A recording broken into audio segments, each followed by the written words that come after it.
I'm a manager for patient registration at a hospital. As part of my job at the time, I would have to visit patients to advise them how to plan for their discharge in the event that they're not able to go home. I went up to the unit where he was an inpatient. I found his bed number. I went into the room and discovered that he had tried to strangle himself. I called for help. I tried to assist him removing the ligature from around his neck. And as I was doing that, the code team rushed in. So I didn't have a role at that point because the healthcare professionals needed to access and they needed to do their jobs. And so I left with this vision of a person who had just tried to commit suicide in front of me. I was kind of left to work it through on my own. Thankfully, I have colleagues and friends that in healthcare as well who were able to offer some perspective and some advice. My director at the time, of course, she asked how I was, but she was more focused on the patient and how he was doing and giving me updates as to his progress. And she should have been focused on the patient. Of course, I wanted to know that he was okay as well.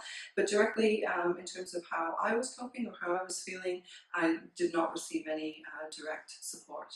Nor did I look for it other than talking to people who I trust in my circle. I think during that time, I would have needed a bit more support, given that I'm, again, not part of the clinical care team and not necessarily trained to manage these types of crisis situations. It probably would have been helpful at the time for me to speak to somebody to get some perspective on how and why these things happen and how people cope with seeing this sort of event take place in front of them. I've been working as a nurse since 2004. There was a time when one of my patients needed a chest tube to be inserted at the bedside. And the physician at the time had asked me to come in and to assist him with the procedure, but I ended up drawing up triple the dose, and the patient ended up pretty much almost dying there. So his respiration started to slow down, his heart rate went down. I was like so scared because all I could think of was that my patient was going to pass. And I remember walking out of that room feeling so embarrassed, and no one said, you're okay, like it happens, it's a mistake. It was like, it just happened and you document. I think for me, when I left work and then came home, you can't go to bed right away. You think about it, you think about what you could have done differently. I remember going home and at the time telling my husband, like, I made a mistake, and it's not the same because your family and your friends, they're not healthcare providers, so they don't really understand the impact. Like, it still goes on through your head and you just don't have that, like, again, reassurance. It's a different type of support that you need.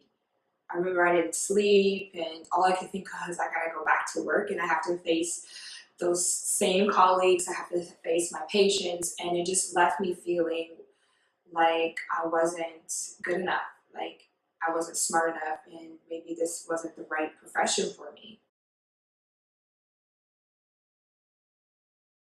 I'm a general surgeon and I've been in practice since 2006. I've experienced trauma from adverse events, and I guess it's a little bit to be expected when you're dealing with life and death. This was during my training.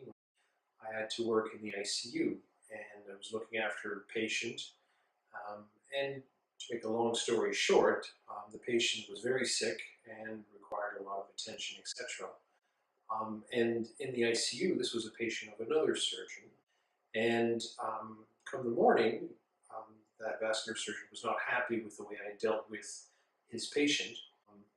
So this was quite traumatizing for me because obviously, as you're doing your best and you're in your training, you try to help people, and the last thing you need to feel is subjected to this kind of verbal abuse. I was quite distraught by all of this, and what shocked me at the time was that not only the experience that I had to go through, but when it came time to turn to people for help, naturally the people I turned to were my immediate supervisor, who basically sort of shrugged it off and said, "Don't worry about it, he can't really do anything." And then when I went to my program director, his advice at the time was, "Oh, just relax and go have a beer." I guess what I would have wanted to have heard is a little bit more of a sympathetic ear, maybe a safe place to talk to other individuals who've undergone certain similar circumstances, etc. Maybe being in a place where you can talk about these things freely and not feel like you're being sort of isolated or singled out and being made to feel inferior or inadequate.